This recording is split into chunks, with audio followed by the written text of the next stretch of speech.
Welcome to the Disenfranchised Podcast, that podcast about those franchises of one, those films that fancy themselves full-fledged franchises before falling flat on their faces after the first film. I'm one of your hosts, Tucker, and I cannot explain to you why we are not putting out a new episode today in a way that would make sense to a rational person, but needless to say, we're running a rerun this week. We're rerunning. We ran it, then we didn't, and now we're running it again. Rerun. Anyway, enough of my yakking. Enjoy our episode from last year, a couple years ago, I don't know, what is time? Anyway, enjoy our previously released episode on the fantastic remake of House of Wax with our good friend and fantastic guest, Ariel Powers-Schaub. Hope you get as much of a kick out of it as I'm sure you did the first time around. We'll be back next week with a brand new episode. Until then, courage. Okay, love you, bye. Hello and welcome to the Disenfranchised Podcast, that podcast all about those franchises of one, those films that fancy themselves full-fledged franchises before falling flat on their face after the first film. I'm your host, Stephen Foxworthy, and joining me are these two lovely wax statues I have of my co-hosts, Brett Wright and Tucker. They couldn't be here in the flesh, so they're here in the wax. And that could not be more appropriate for today's episode. But before I tell you what it is, like you didn't see what the episode title was when you clicked on it, I do need to introduce the person with whom we would not be doing this episode without. She called dibs on it immediately, and we postponed it until we could get her on, and she's here. We got her. The author, she literally wrote the book on this movie and many others like it. It's called Millennial Nasties, available now on Amazon or wherever you get your books. Ariel Powers-Schaub. Ari, welcome back to the Disenfranchised Podcast. Hey, thanks for having me. It is, I can honestly say, always a pleasure to have you on the show. It's always fun to be on. Absolutely. We love to have you. You've joined us for a few other Millennial Nasties, as I recall. Yeah. Gosh, we did Black Christmas, Sorority Row, and then we did Stay Alive, which is adjacent to, although not included in Millennial Nasties. You guys let me come on and talk 2000s trash. Honestly, I can't think of anyone else we would rather talk 2000s trash with, frankly. Oh, that's the highest compliment I can receive. Well, I mean, it's first of all, not only are you just a joy to talk to anyway, but it's hard to find someone with the depth of knowledge that you have in this particular field. So the pleasure is always on this side of the podcast, believe me. And we've got you scheduled for a couple more episodes later on this year. So this will not be the last we hear of you this year. Yeah, so, that's good. I should maybe put those on my calendar. I'll remind you of what they are at the end of the recording so that we can make sure we get you in. Perfect. And so, of course, we've brought you back to talk some more 2000s trash with the 2005 film House of Wax. Yes. Directed by, I'm always curious as to how to pronounce this man's first name. Is it Jamie Colette Sarah? I think I say Jamie, but now I feel underconfident about that. Okay. The thing that throws me is the U. The U throws me. There's a U in there. I think I've heard it said Jamie Colette Sarah, so that's kind of what I say, but now I'm unclear.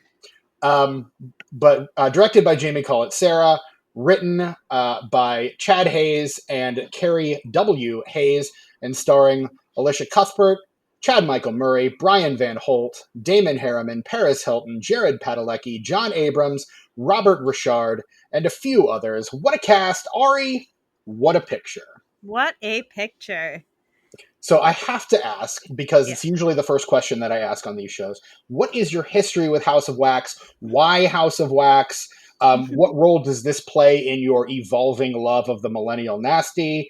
Lay it all out on us. Yeah. So this movie's from 2005, and that was the year I graduated high school. And so that was a year where I was really watching a lot of these movies. You know, I don't remember ever having trouble getting into an R-rated movie if I wanted to, but like when you're 18, there's less of a question and there's even less trouble. And so like I could go see these types of movies at the theater and rent them myself. And so they became way more accessible to me. And so I saw this when it came out. I know we're going to talk about Paris and the See Paris Die campaign, but I certainly Absolutely. was swept up in that too. I wasn't necessarily like chanting See Paris or like we want to see Paris die or anything like that, but I was like, oh, this is interesting. I know who Paris Hilton is. I had zero history with any of the movies that this movie is referencing. Mm. I had never seen them or heard of them, any House of Wax previous or Tourist Trap. So I just went into this like understanding sort of that it was a remake because this was a big time of remakes and just going in for the fun of a slasher. My enjoyment of it and appreciation for it has grown over the years. I think partly just because like digging into Millennial Nasties, my appreciation for most of those films grew as I was like analyzing them and really digging into them. Um, but especially for this one, because I think when I first saw it, I was like, well, it's kind of long and there's a million characters that I don't really care about. And it's really not very gory. And so, like, it could have been better. But now I'm like, no, this movie like relishes in the setting that it worked so hard to create, and you're spending time in it and you're spending time with characters that you don't normally get to do in a slasher where you're really like getting invested in some of their lives. And um the important stuff isn't necessarily the blood and gore in this one, it's the family lore and the backstory and the horrifying things that are going on in this family. So um I like it the more I watch it, and it's part of our 2000s white tank top trilogy of Final Girls, along with Wrong Turn and the Texas Chainsaw remake. I think Alicia Cuthbert is a queen of this era. She also is in another millennial nasty that I wrote about called Captivity. So I think she's great. So yeah, House of Wax, way fun. People should really revisit it if they remember it just being kind of in the pile of remakes and not worth watching. It's a really good one. It as even as someone who is kind of outspoken about his general dislike for the genre, there was a lot Yeah. to enjoy in this one, but more than I thought Okay. personally. So I didn't have a totally bad time with it, but still there's a lot of elements that I'm just like, okay. Yeah. But this one I minded less than some of, or minded, yeah, I minded some of those elements less than some other. You understand what I'm trying to say, I and I'm do. apparently This very bad one's at getting higher it. up. It's Yes, higher up than some that's it. others. Yes. That's what it is. Right. I This hear one might you. be at the moment might be one of my reigning millennial nasties. So Excellent. I love to hear that. This is a good pick, honestly. Because it is. it's not so like gory death games, traps and bleakness. It's more of a slasher. It's got a folk horror element. Mhm. There's some room to breathe in between the nastiness that is there. And the visuals are really impressive. Yes. I Oh my mean, god. outside of kind of the ugly patina that most of these movies tend to have, the like bluish green yellowed Mhm. kind of over everything, Yeah. there's some really incredible set pieces, and the Oh wax my god. figurines in particular are Yes. really well done. Yes. And the House of Wax The that titular they House of Wax. yeah, what if there was a house made of wax, they said. Mm, And they really did build that house and melt it for the big end sequence. And so, like, that alone, we used to make things. That's a movie that makes me go, we used to right. make We things. used to be a proper country, damn it. Yeah, even though this is filmed in Australia, I'm going to say we used to make things in this country. Well, and maybe that's why they did it in Australia, is because they wouldn't let them make things in this country. I'm So sure the insurance was cheaper. Yeah. I have to imagine that's the case. Yeah. Like, particularly something like this. Like, and this does fit into that kind of films in the vein of like the Texas Chainsaw Massacre, of a bunch of teenagers being places they're really not supposed to be in small Yes. town America. Like, this Yes. really fits that vibe very well. And again, as these movies are getting remade in the aughts, then we see kind of the resurgence of that horror trope again. And it feels like this movie is just doing it like to the hilt. Yes. Yeah, these kids have gone off the map literally. Mm-hmm. And they've gone so far off the map that they're not even in a town. They've just stumbled into a family.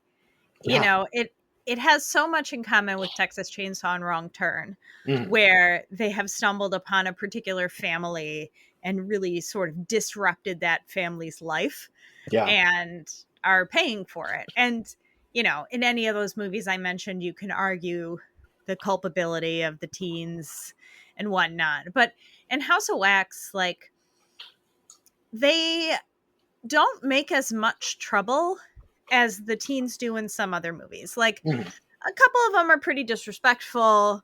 You know, breaking in and picking at wax figures, pretty rude thing to do. Right. Um, but it's like they really are trying to get out of there. They have the classic car trouble, and they're like, "We just need to get this part for this car, and then we'll be out of your hair." But no, they're gonna get turned into wax. Yeah.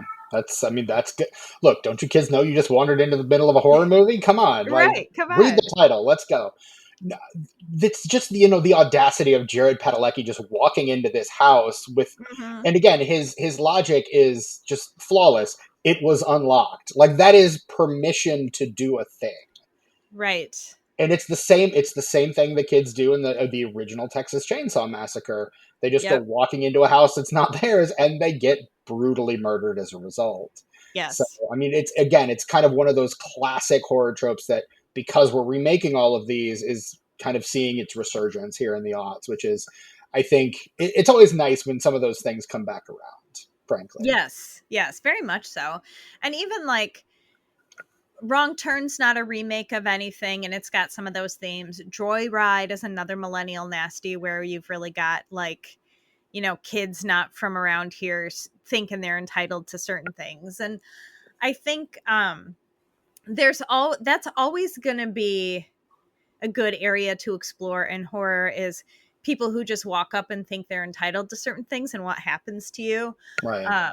I was thinking about, we just recently had a conversation on the Pendulum when we were doing our top 10 about how Australia loves to make horror films about someone needing the kindness of a stranger and that getting turned on its head. This is kind of like the dark side of that, where Mm. they need to rely on the kindness of a stranger, but they just barrel in and try to take it.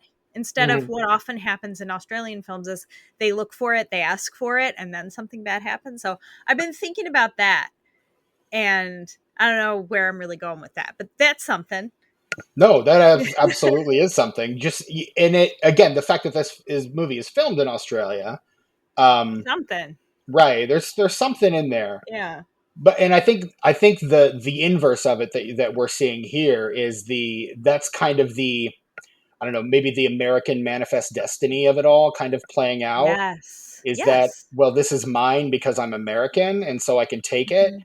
If this were, I think, in a foreign country, that might feel like commentary. The fact that it's in Right. America, it becomes a class disparity, Exactly. because Yes. it's the rich kids, and then the hill folk from the other side of the swamp kind of thing. Yes. Literally, in this case, the other side of the swamp. Right. Right.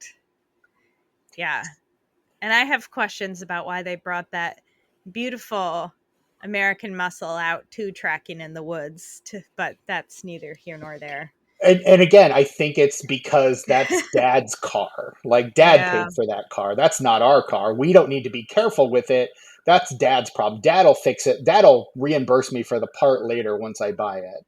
That makes me really sad though, because if you get to drive a car like that, you should respect a car like that. I'm But I'm that's inclined just to agree, which is why I will I'm never drive a car like that.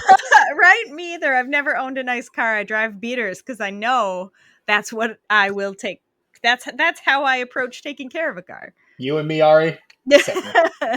Same. I was telling, when I went to go get my tires fixed this weekend, I was telling the guy at the tire place, I only ever buy used cars and I drive them till they break. Yep, That's same. how I do. Yeah. So when they break, I got to take them into the shop, and generally have to have AAA to get them towed there. That's Oh my god, that happened to me with my last car. And at the dealership when I was buying a new car, or like a new used car, they were like, "Are you trading in?" I was like, Yeah, I guess, but I don't think you want it. What are you? You Yeah. won't give me Blue Book. You can't give Right. me Blue Book for that thing. Absolutely not. Yeah. Now, the thing that really does surprise me about that whole car interaction is that he knows exactly what part that is and exactly what size he needs. That does not seem like his MO. The kid driving Yeah. it? Yeah. Yeah. Jared Yeah. Padalecki. I'm not sure. I only will ever think of him as Dean from Gilmore Girls. Right. Um, Whereas I know him mostly as Sam. from I know him mostly from the 2009 Friday the 13th remake, Oh, yeah. which we Yes. did cover on this podcast previously. Yes. See our previous episode with our mutual friend Mike Snoonian on that episode. So that was a good one. Yeah, I was gonna say I bet Mike had some thoughts about that. The Friday Mm-hmm. the 13th franchise is close to his heart. But yeah, Padalecki, he does know exactly what part is missing and what he needs. And so I think I wonder about that because the Wax family, they steal that part from his car to lure him into their town. Right. And so did they steal a part that they thought he would know? Like they didn't just rip something out and make it unfixable because then they Mm-hmm. couldn't lure him in as easily. So like how strategic was the part that they took to lure him in? It's just because as someone who's had many fan belts break on him over the years, it's an easy and cheap enough part that it seems likely that oh well, this is an easy fix, so we can just go. Where's the next town? Let's just go there and get the part. Okay. Versus something like if you were to rip an alternator out, that's still not a super expensive part, but there's a lot more work that goes into securing an alternator. Not every auto body shop is going to have the alternator that you need for your car, but any gas station or auto body shop worth their salt will have fan belts. Okay. So it was strategic. And Okay. we once we get into the town, we realize these people have been doing this for a long time. Like a Yes. very long time. So we realize that they've probably got this down to a science at this point, right? Like they Oh, very much absolutely. know kind of what they need to do to get these people in to scare them. Have you watched any of the deleted scenes from this movie at all? I'm not sure if I have or if I've read about them. You know how that is I in your do. brain? I do very much. Yeah. I caught the deleted opening on YouTube this morning when I was doing a little bit of research before I was getting ready for work. And they have the deleted opening scene where there's a woman on the side of the road and she calls whoever on her phone, is like, I ordered a tow truck like half an hour ago. It's not here. And it's, of course, pitch black outside, country roads. Mm-hmm. They're not taking her home. I can tell you that. And she sees, the telltale headlights of the Sinclair car coming up the road. She's like, oh, never mind, it's here. Just hangs up immediately. Like, doesn't like hang on the line with me. Let me Stay make sure on the this is phone. it. Right. Yeah. Just, oh, there's headlights. This must be the person I'm waiting for and not some random stranger trying to murder me. Driving or just somebody driving by Right. unrelated to you. And Yeah. so she's like walking towards the car, and there's like, I don't think there's any dialogue spoken, but the person in the driver's seat ends up grabbing her and starts driving and just chucks her into her own windshield, which Gosh. feels a lot less subtle than what they do to these kids, frankly. And maybe that's why it was cut. Yeah. I don't know. Yeah, I mean that's a great opener to a horror movie, but Yeah. it doesn't really fit their MO because they need the bodies preserved really specifically, Hmm. probably to do their wax thing. And so if you chuck a body into a windshield, is that going to work for your wax figurine later? Right. I mean, are you going to like, maybe you can seal up all those cuts with some wax? I don't know. Maybe. Because her face is pretty cut up. Yeah, then the realism would fall apart then. Maybe that was Mhm. like an old strategy that they abandoned. Maybe, or maybe she's one of the people that they're just going to put in a pew in the church, and so the Oh, face isn't really. You don't need to see the face because or they're all put a facing the other veil. way. Yeah, there you Yeah, go. yeah. Like what do they call it? You know what I mean. A thing over your face at church. That's a thing. Yeah, the church hat with the it's a veil, Yeah. like over the Okay. front. Yeah, Okay. I feel yeah. like there's a word I'm not thinking of, but I'll probably remember it in the night and sit up and say And then text it to me, and then it. We'll You'll try be to have like, what? Tucker edit it in.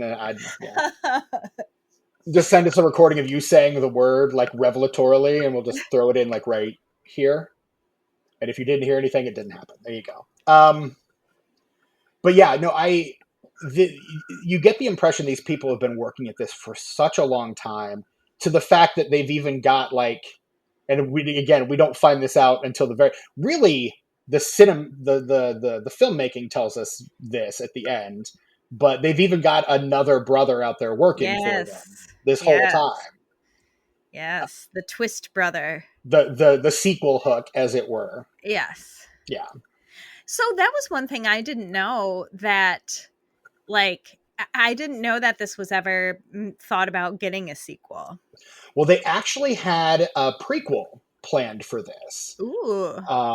According to one of the screenwriters, Carrie Hayes, they had wanted to do a prequel, but they just, the movie hit the box office, didn't do as well as they'd hoped, and as a result, Yeah. no prequel. So yeah, but Okay. I mean, probably my guess would be of the family in the 70s, like from that opening that we saw, that gave me some strong Black Christmas remake vibes, honestly. Yes. Yes. There's a lot of that there. And I think Black Christmas didn't come out till the year after, so maybe Black Christmas is cribbing from this a little bit. Could be. Or maybe that's just something in the water of, if we're making a tortured remake of a classic slasher, we've got to add, some dark, gritty Abusive backstory. background. Yeah. Maybe. Yeah. Granted, I think I would have much rather been a part of this family than the Black Christmas family. Oh my God. Yeah. I would watch a prequel about this family. I think in the Black Christmas remake, we get plenty of them. I don't think they need their own movie. No, they don't. Absolutely not. In fact, let's be honest, kind of glad we didn't see it. Yeah. But yeah, no, House of Wax. It's kind of fun. Can we talk about our cavalcade of teenagers? Yeah, there's so many. Let's talk about our meddling kids. Yes, they're coming out of the waxwork in this one. So literally, we meet our core four, and we're like, all right, these are our kids. These are who we're following. And then Chad Michael Murray and what's his face just come walking out of the gas station. You're like, more? There's more. Here. Okay, so they're on a road trip to see a football game. I think a college football game. That would be my guess. They don't say Bama, but in my head, they're going to see Bama because they're in the South and it's really important football. College. I add headcanon where I need to. That stands to reason. Honestly, that's probably as good a guess as any. Because people, you gotta think about a football team people really go bananas for. So, and who go? Yeah, but Bama's a good one. If it were up in this area, I'd say maybe Michigan, Ohio State, or Notre Dame. But yeah, I mean, there's one of those teams that's worth rooting for. Just go blue. My mother went to the University of Michigan. We have allegiances. My aunt worked for the University of Notre Dame, so do we. I see. Well, now we have to fight. I didn't want to do this. No, we don't have to. That's true. Yes, so they're on a road trip to see football, and we don't usually get this many kids in a slasher. No. And I'm saying kids, they're young adults, older college teens, age, on their way to college-ish. So yeah. Call them kids because they're younger than me. The fact that they're all played by 30-year-olds, though, makes it really good. And I think that's part of the reason why they do that is so, teens of an indiscriminate age, you don't need details. Don't worry about it. Exactly. And I think it could be a gift and a curse of how many of them that there are, because on the one hand, it gives us a lot of kills, which is great. So we have a lot of opportunity for that. And there really is some interesting character development. And it's not all the way realized because it's not what we're here to do. But I do actually like that it's there. There's been discussion. I don't know quite where I stand on this, but some people find the relationship between the twin brother and his friend queer coded. And I think that is possible. I think as queer coded as maybe you can get in the early aughts or the mid aughts, like because again, that wasn't really Yeah. something we were We were not doing a lot of, acknowledging queer people on screen unless it was to make a joke at their as a joke. expense. Yeah, Which is that's kind of what they do, like, oh, don't look at me, dude, I'm not kissing you. Oh, come here, you probably like it. Like that whole right. exchange. Right. They're doing that brand of 2000s weirdness. Right. Um, we've got a set of twins, a boy and girl set of twins, and they're weirdly close. I mean, I guess twins sometimes are, and that's siblings are a whole theme of this movie. Right. Like sibling relationships and what siblings do for one another is a whole theme of this movie. But I'm like, you guys are 18 and you're very close. Maybe it's a twin thing and I just don't get it. We've got girl twin and her boyfriend, and girl twin, Alicia Cuthbert's character, Right. is on her way to the big city for a big magazine job. And I love that. I love that magazines existed.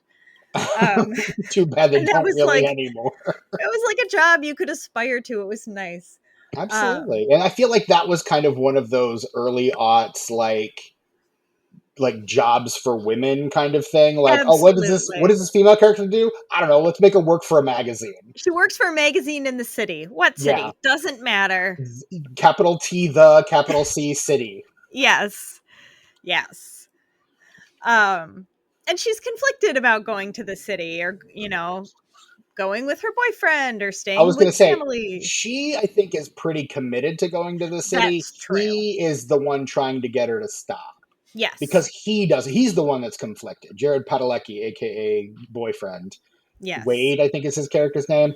He's the one who's very conflicted. She is going regardless. It's just the question of whether he's going with her. And good for her. Right. And then my favorite is Paige, played by Paris Hilton. She is such a good friend. Mm-hmm. She's such a good friend. And I know a lot of slashers have that final girl best friend trope who's like such a good friend, but Paris Hilton really nails it here because she's so supportive of her friend. She takes a lot of shit from other people and she remains a good sport about it, like she pretty much has to. Right. There is a storyline. She's like exclusively taking the shit in this. Like, well, for sure. And that has to do with like the meta way we are treating Paris Hilton. Which we absolutely have to get into later. We do have to get into. And there's a storyline that's not fully realized with Paige where she might be pregnant. And we never find out if it's exactly true or not. She thinks it might be the case. Right. And she is getting ready to tell her boyfriend, but she doesn't get a chance to. And it's very interesting to me that they would make this character potentially pregnant and not realize it to kill her off. It's like, did they want to make her death that much more brutal? And if they did, why didn't she say for sure she was pregnant? Like, I like that storyline and the richness it brings, but it's not fully realized. And I don't know if that is an intentional choice or if something was cut for time. It's hard to know. Ari, that was great. I loved all of that. We're going to get back to that in a second, but there's something really weird about this wax statue of Tucker here. I think I just saw its eyes move. I'm going to try to peel I'm going to try to see maybe there's something under them. I'm going to try to peel some of this wax off here. Let me just reach up here. Ouch! Oh my! Oh no! It's Tucker, alive. It's been you the whole time. It's been me the whole time. Sorry about your cheek, dude. Ouch! I didn't realize. It'll grow back. Here's hope. Well, I'm definitely not going to do anything with this wax statue of Brett. Then I'm just going to probably just leave that one alone. Right. I'm just going to let that one Leave be. it Sorry, be. buddy. Maybe when the weather heats up, it'll melt the wax. Who knows to say? Maybe. But Tucker, since you're here, and you do know that we are covering 2005's House of Wax, why don't you tell us a little bit about your history with this movie? 2005? Really? I thought it was 2003. Are you sure? Did you look it up? I'm looking at it right now. I'm just going by memory, and I thought it was 2003. I mean, Ari literally wrote the book on this, so I think It's she would 05. I know. guess so. That book? That's the one right That's there. the Oh, I can see one. it. That's Oh, nice. do you Thank know what's you. under it? Can I share something with you real quick? Yeah. Moving fast for a guy covered in wax. So do you remember the last time we were talking about your book, and I was saying that I used to get a bunch of books at the library when I was a Yes, kid, I do. similar to that. And there's one in particular that I always think of, but I can never remember what it was called. So one day I spent about 4 hours just looking through those used books websites and just trying to figure out what the book was, and I found it. Terror on Tape. It's Terror on Tape. This is the book that when I read your book, I was like, oh, it kind of reminds me of that book a little bit, except this doesn't really have much of a theme. It's just a bunch of movies. It's like a Leonard Maltin's guide, sort of, but just for horror films. And I remember Yeah, a that lot of was back these when. a lot of these photos were like the first things I saw of any of these movies. Like the photo of Dr. Phibes there will live in my memory forever. American Werewolf in London. These still photos. Oh yeah. No matter how many times I see the movies, whenever I see Amityville 3D, whenever I see Oh this my gosh. happen, I'm like, oh shit, that's from the book. He does the Leonardo DiCaprio pointing at the screen meme. Yes. So many of these. The Bees with John Saxton. Just stuff I watched based on recommendations from this book. Kind of built That's me so as a cinema special. fan. Yeah. And I I'm found it. I couldn't looking- believe I found it. I'm so glad that you did, and I am so honored to have my book compared to that. Yes, And it's your like book, it's your book is going to be that for a future cinephile. Dude, yeah. That's the dream. There's no pictures in my book though. That was more No. licensing. that's fine. I'm Right. looking for on my DVD shelf, I'm turned away because I'm looking for something, because I have a really special thing like that too, Tucker, where Yeah. I had this DVD that I got for Christmas, like the first Christmas we got a DVD player, and it was a DVD called Boogeyman, and it was about like iconic horror killers. Oh, nice. And it just had like little vignettes and clips on, like, it was almost like a tale of the tape for like horror killers, and it would show some clips from their movies and tell you about them. And there was like Chucky and Freddy and Jason and all these ones that I never, like, my first memories of so many of those killers is from this Boogeyman DVD that I just watched Yes. over and over and over and over again because it was all I had. So like before I could ever get my hands on Phantasm, I had seen stuff about the tall man on that DVD. So like, yes. I know what you mean when you're like, those images are the ones that stick. Yes, the one, let me find it real quick. The one that I watched the movie specifically for was, you remember the British Tales from the Crypt movie? Yeah. They made a sequel called The Vault of Horror, and this image always stuck with me. Ooh, that's creepy. Of the hippie vampire gal with the switchblade. Oh my, yeah, that's The quite an only image. reason I ever watched this movie. It's because I saw this picture in this book. It's not as good as Tales, but it's still a pretty good British anthology horror. It's the reason we can't cover Tales. I could have sworn Tales didn't get a sequel, but it totally did. Speaking of writing a letter to Daddy, what? Yes. I was singing along with that when it came on. That's like, it's not my favorite part of the movie, but it's one of my favorite times where another movie is shown in a movie.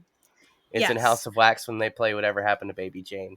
Because And that I've is another always loved that movie song. about siblings. Like, this movie is siblings all the way down. Right. Yeah, dude. Indeed.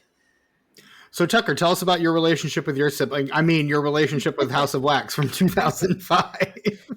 Well, I saw this at the movie theater when it came out, and I really liked it. Not because it's a good movie. I mean, it's not bad. It's a pretty all right movie. I would say it's above average. It's on the good side of mid, but it's the production design and the art direction that really just brings this one home. Like, your bases are loaded, and the art director comes up there and just grand slams that shit. Oh, it's so fantastic. All the wax stuff is great. I love I watched it with Marv, and he didn't know that the whole town was wax. And I got to watch him figure that out, and it Oh, was very fun. incredible.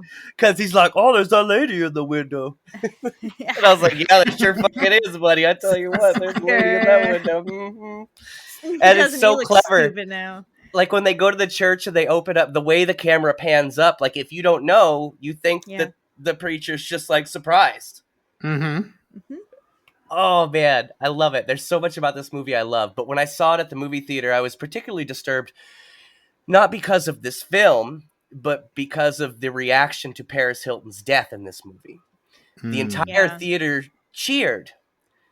And even though I didn't know what we know now about her upbringing and everything and how terrible that was, I still thought that was real fucked up. Yeah. Real fucked up. I think it's time. Let's rip the Band-Aid off along with half the cheek, and let's talk about the Paris Hilton of it all, because that was the big the big marketing push of this movie was the See Paris Die campaign. Yes. And this is, I think, at the height of her, for lack of a better turn of phrase, cultural ubiquity. In this movie. Like, she is kind of everywhere. The Simple Life is halfway through its run. This is 2 years after the sex tape leaked. Like, all of this is kind of at a head, and she is the it girl for all intents and purposes. Yep. I can honestly say I was not the nicest person to Paris Hilton in the aughts, and I do regret that. What were your guys' relationships with Paris Hilton around this time? I didn't really know her personally, but like Could have fooled me. Well, no, I always give people the benefit of the doubt. At least I try to, and especially when everybody else seems to just kind of hate them for existing. I'm like, well, that's kind of fucked up. Like, I don't know her, and like, yeah, she was doing some dumb shit, but like, still, like, that doesn't affect me. Like, why talk shit about somebody? Like, why be that person? Like, I've never really understood that. I mean, I wasn't a fan either. I wasn't watching the show, or I didn't really care what she was doing. I was pretty much indifferent. But at the same time, like I said, that reaction in the theater I thought was just a little fucked up. Mm-hmm. Just a little fucked up. Because, like, you don't know that person, man. You don't know what that person's going through. And come to find out, I was right. Yeah. Yeah. Yeah, some fucked up shit was happening to that gal, and that's not cool. Yeah. Yeah. Gosh, so I was pretty young when the sex tape came out. And I didn't have all of the vocabulary and all of the understanding to, like, I knew that I thought it was wrong, and I knew that I didn't like that had happened.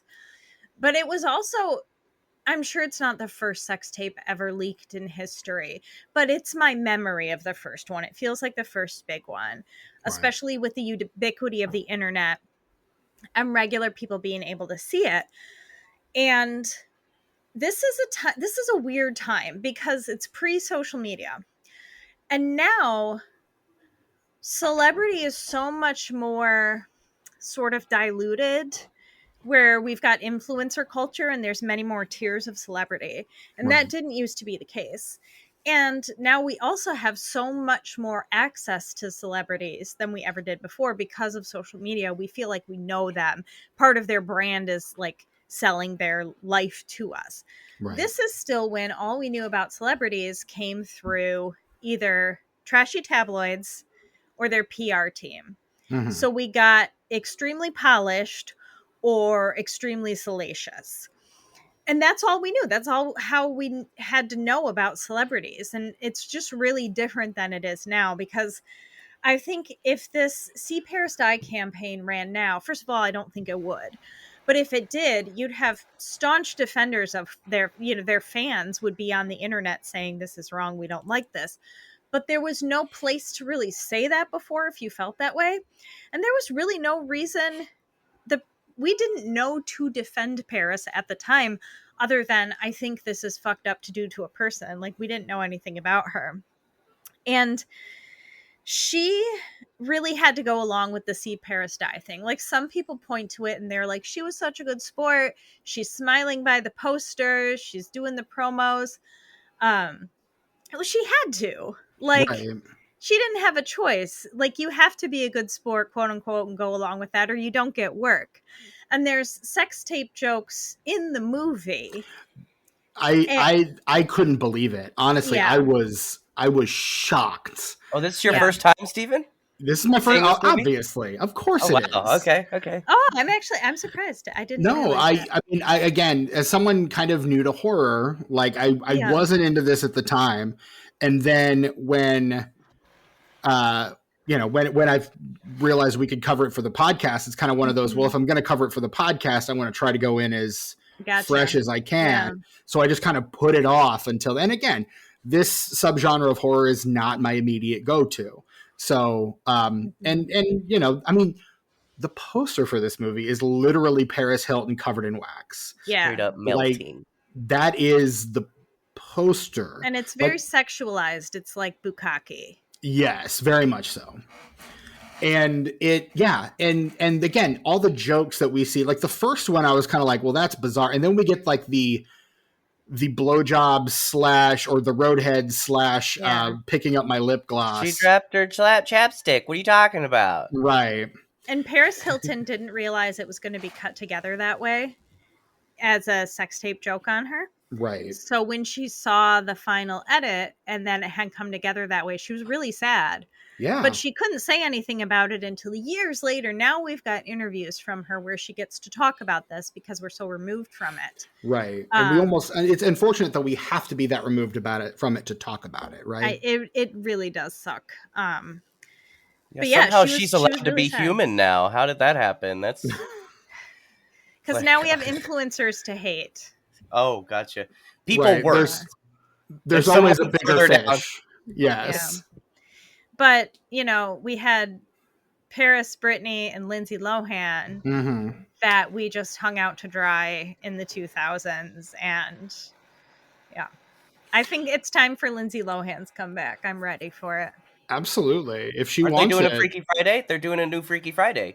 That's true. They are. They're doing That's Freakier great. Friday. Okay, Yeah, I'm dude. ready. I'm in. Me too. And I think we will be covering Freaky when that comes out. Yo, that record she put out in 2003 was pretty good too. I used to have that CD. Girlfriend sang. Rumors? Was that it? Was it Was called like all neon and stuff, and she's like on the front, and there's like lasers and stuff. I don't remember know. that. I have remember, no idea. I have the movie that she did in 2007 called I Know Who Killed Me. Oh, Was see, that Paul Schrader movie? I don't know. She did a Paul Schrader movie. I don't know if that's the one. It's very weird and trashy, and I love it. It's like bad Jalo. I wanted to like it, but like my expectations swung in the other direction, and I got real disappointed by it Yeah. because of That's how fair enough. fantastical the trailer was. Like, look how fucking cool this is gonna be. Yeah. And then I saw it, and I was like, this is not cool, actually. It's not at all special cool. to me, but it's like not good. Yeah. Maybe I'm thinking of someone else who did a Paul Schrader movie because that was not Paul Schrader. Okay. I was like, I don't know. Rumors was the record I was talking about, Okay. or at least I the remember song my on it. 2000s No, the ladies. album is called Speak. Ah. That's it right there. You can barely see it, but that's it. There's like Yes. neon and shit. Okay. I had that CD, and it was pretty good. I remember. Yeah. It was totally fine. I don't Yes. know anything about it, so I will keep quiet. Yeah, well, Although I would say, regarding See Paris Die, I really want one of those t-shirts just for the cultural artifact of it. And I feel like I deserve one. Like, I've earned it. I would frame it. I wouldn't I judge mean- you. Again, you wrote the book, Ari. I think if anyone deserves it, it's you. Because I want to, like, point to it and be like, never again do we do this. I mean, You're taking it back. they have them on like TeePublic and Redbubble, but those are, I'm sure, reproductions and not the actual things. Yeah. Is it okay to buy shirts from there? Is that like legit? Are those not the type of places that like scrape images from the internet? I don't know what goes on. There's a lot of copyright infringement that goes on in those sites. But I would argue that something like a reproduction of a Watch Paris Die T-shirt would be okay to sell because Okay. like there's no like they made a promotional run of them. Yeah. And they're not going to make any more. Like nobody involved with if the people involved with that movie thought that they could make enough money with it now, they'd be making them themselves. That's true. Not just selling one to me. Yeah, Right. exactly. Yeah. Yeah, I posted a link there in the chat there if you're. Yeah, thank you for that. No problem. That seems like it's a little bit more of a reputable site, the Threads to Kill site. So there you go. You can get two. You can get one to hang on the wall and one to wear. One to wear, yes. Nice.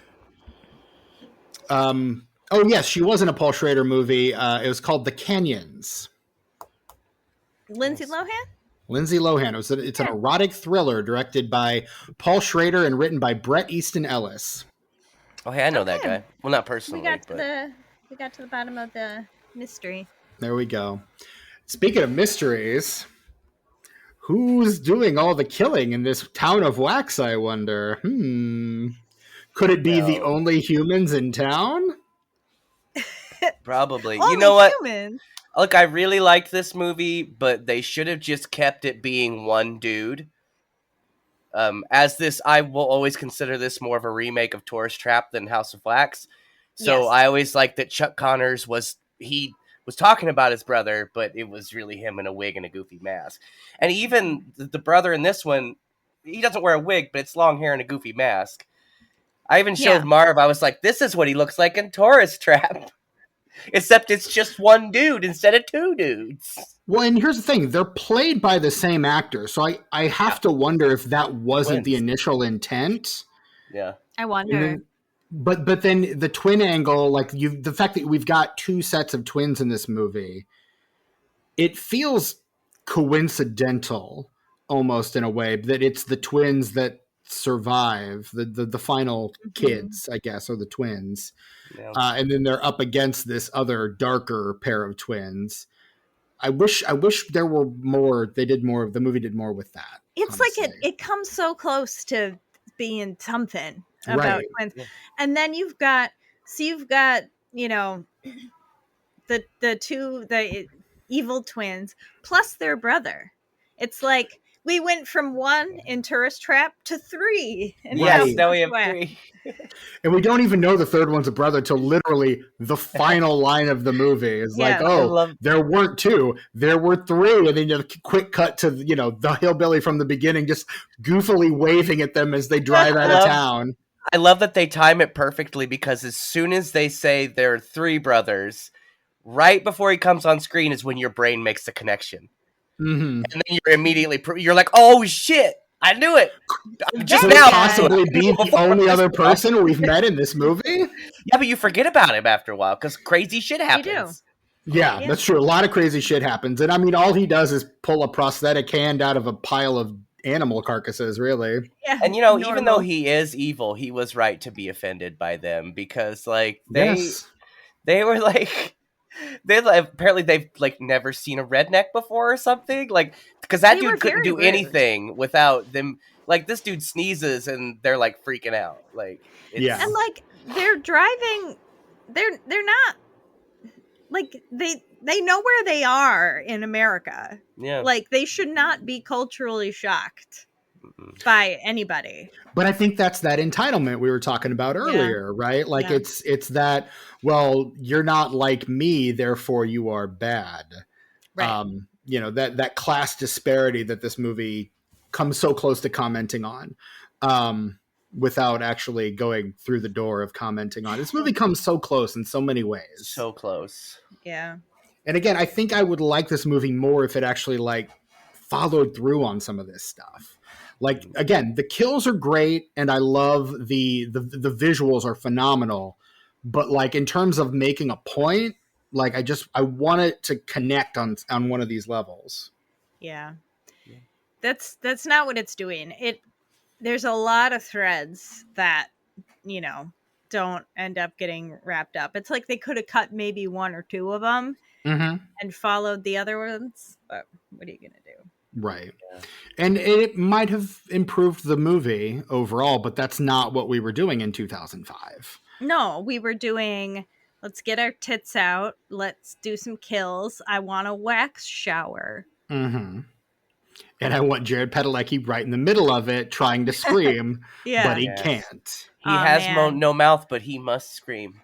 Mm-hmm.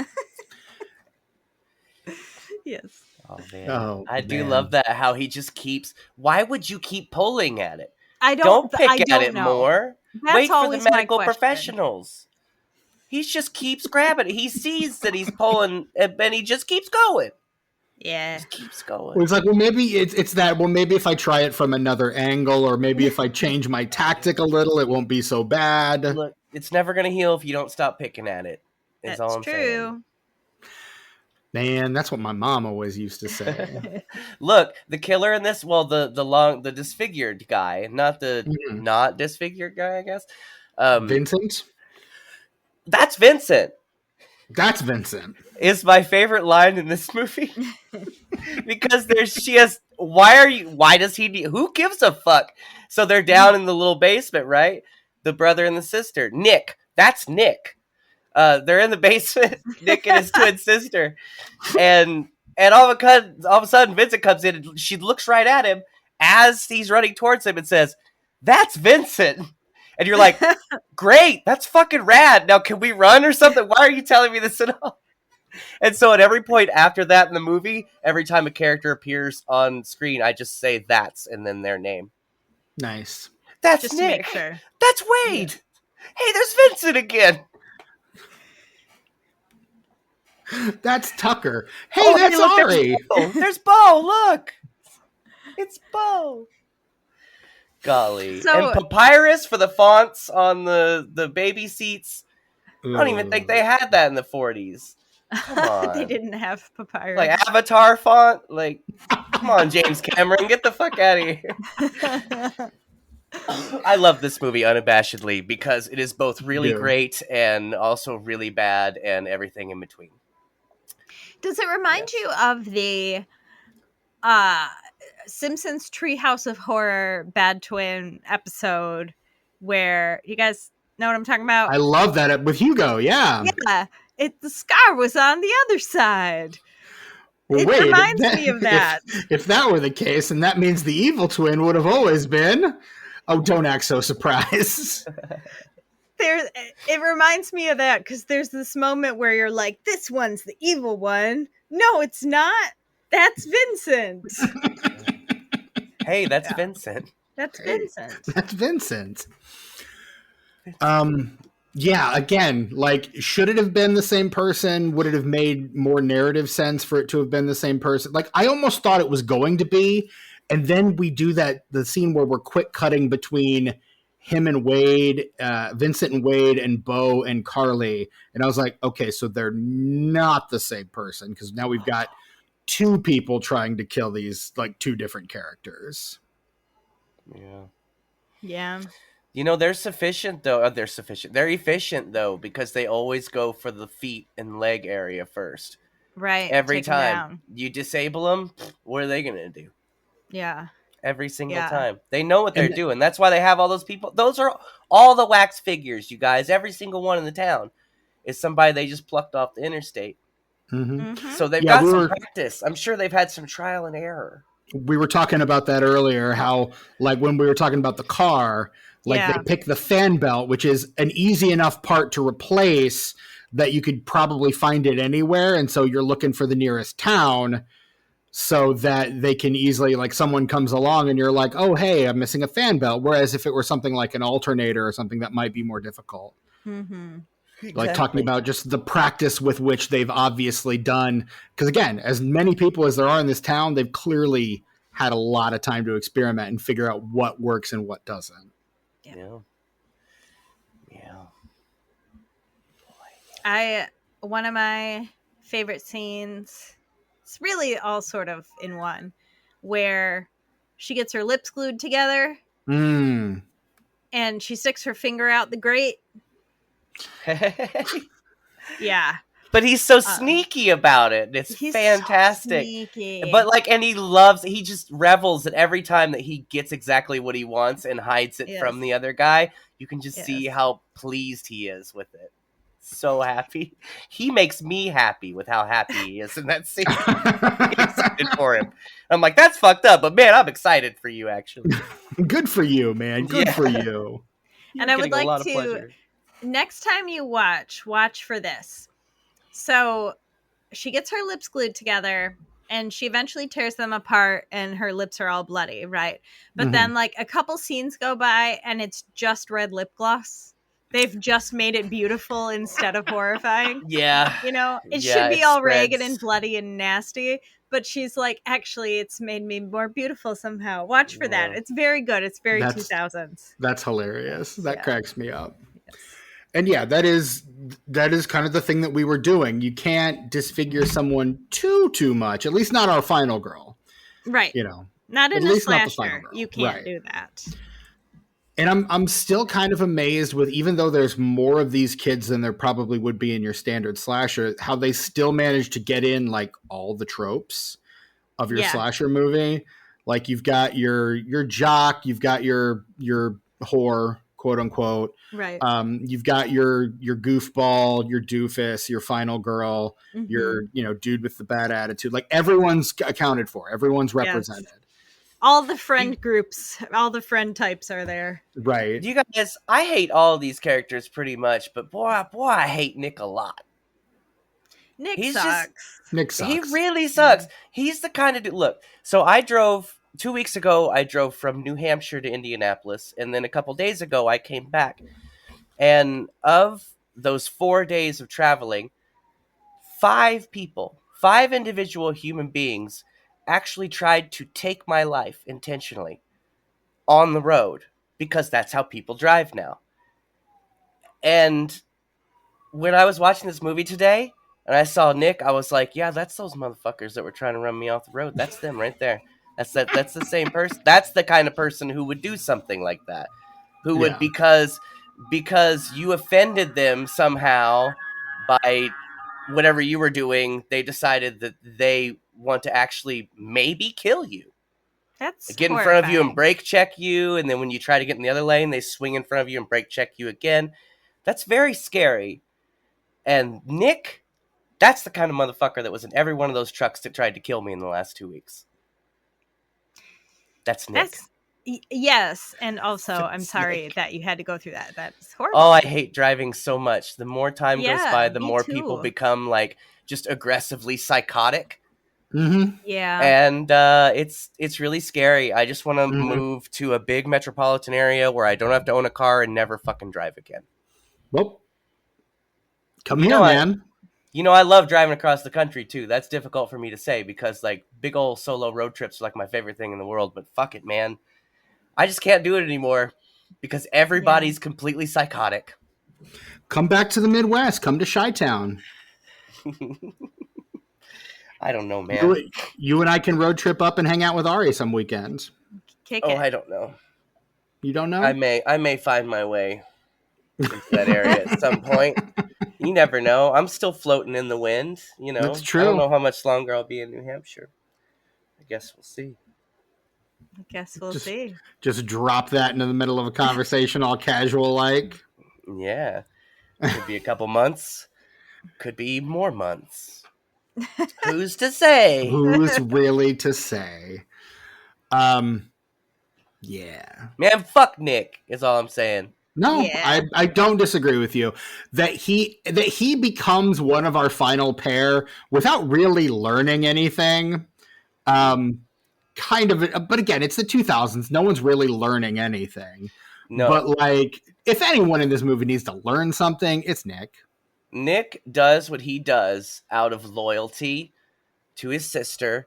And I have to imagine just a little bit because he's the type of person who just thinks all day about like beating somebody up or shooting somebody. Like those people who are like, oh, somebody breaks into my house, they're dead. People who just want an excuse to shoot a motherfucker. Like that's Nick too. So, like, some of that shit, like, when he's on top, when he's doing the beating and stuff, I'm pretty sure he's having a good time with that as well. Man, fuck Nick. I don't like that dude. He also strikes me as the kind of person that just remembers every bad thing that's ever happened to him and absolutely has a list of names, like, written down somewhere. Yeah, he's a Probably. chip on his shoulder kind of guy. Yeah, absolutely. He will invent a chip for his shoulder if he doesn't actually have one, as he does through most of this movie. Yes. Right. He- Yeah. Yeah. He's a He phantom has chip. problems. Whee! Not happy unless he has someone to be pissed at. Yeah. Man, fuck Nick, man. But how That's all cool I is that house of wax when it melts at the end, though? It's That's all I so want cool. the show notes to be to this. Motherfuck Nick. That's the entirety of the show notes. I'll let you write the Here's show your notes this week, socials. Tucker. Yes. Man, Yes. fuck that guy. I've known people like that. Those people suck. They do. Oh, the worst. But you know what doesn't suck? Is when the house of wax melts because it's made of fucking wax. Yeah, dude. Yes. The whole, that is rad. And you guys, I don't know who did the production design and the art direction and all of those wax figures and everything that went into just making the whole mood that is the second act forward of this film. But they deserved an Oscar, I think. Yeah, I'm going to agree. Because I think this would be a silly little fun movie if it weren't for all that shit. But I would not remember it. I would not still be talking about it at all. But I will talk about House of Wax any fucking chance I get because just I love everything about it that's not the main characters, basically. Yeah. Just the ballsiness to build the set of wax and then melt it. And they're touching hot wax, they're burning their hands, they're all hot, they're climbing through it, getting like that is a commitment to movie making that I really appreciate. That's where like the film person in me goes, it's still real to me, damn it. Right. You know? And just like I don't want to wish for actors to get burned on set. That's not what I'm saying. I don't want anybody to be unsafe. But I just appreciate such commitment to making something look so good. Mm-hmm. You know, because now it would just be sort of forgettable CGI and it'd be really flat. And Right. yeah. Well, and I want to say there are a few CGI shots in this movie, and they're honestly, like, objectively not that bad. But everything, the 99% of everything else that is practical, especially that one CGI shot where they're in the sign and it's melting, that looks really bad. Not because it looks bad, but because it's being compared to everything else you're seeing. Right. And digital effects it's damn near impossible for them to stand up to the practical ones. There's something about the viscerality, the tactileness, tacticity. I don't know what the word is, but like just that ability that you can actually reach out and touch the thing that is so palpable. And I think that carries across on the screen, which is why I think the 2011 remake of The Thing, was hurt so badly, is that they took out all the practical effects that they actually filmed the movie with and replaced them with digital ones. Dude, and that movie deserved better because that was pretty damn good movie. That movie gains like 2 whole stars with practical effects for me. I used to have the Blu-ray, and it had some behind the scenes, and unfortunately it didn't have like full deleted scenes or full scenes of the practical, but it had some behind the scenes stuff, and it looked just as good as the original. Just as like interesting and like gross and slimy and icky and weird. But no, studio didn't want that. No. It's unfortunate. I do still like that movie. I wish the effects didn't suck, but I really appreciate the effort they made to do something new while keeping it exactly the same. But still, it's kind of a prequel, and it's really cool to watch them back by back because without the credits, they do run into each other. Oh, that's like fun. the ending scene of The Thing 2011 is the beginning of The Thing. It's the helicopter chasing the dog. I need to watch it. And the music is the same, so you could cut them together and make them one film. That's kind of rad. I That's did dig awesome. One day. One day. One Let's day get we'll that cover it on Pod and practical. Pendulum. Get those One day. practical effects. Let's find them and clean them up and put them back into the movie, guys. There it is. Let's do it. There it is. I want it. Do the Topher Grace-esque fan edit of the thing. Yes. Fantastic. But no, and I mean, it is. It's the practical effects of this thing are really spectacular.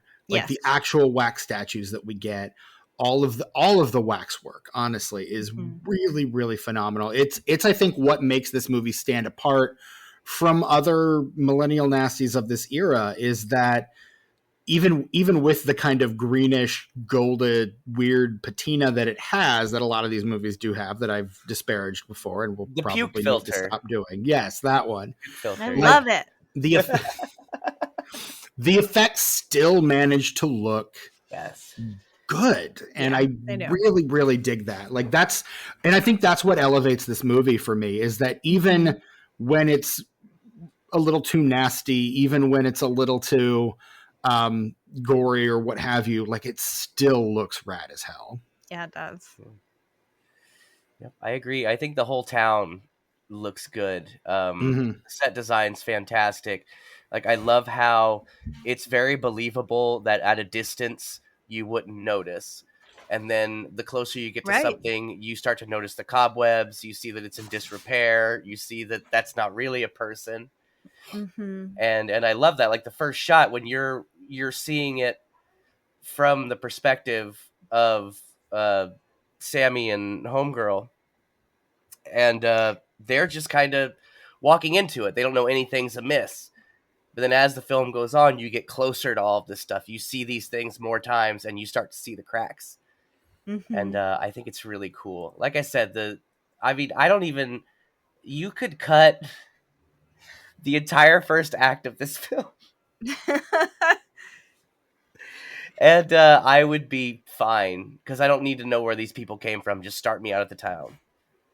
And So let's move on from there. I will tell you, the production designer on this movie was Graham Grace Walker, who prior to this had been the art director on a little movie called The Road Warrior. Ever heard of it? Yeah. He was production designer for a little movie called Mad Max Beyond Thunderdome.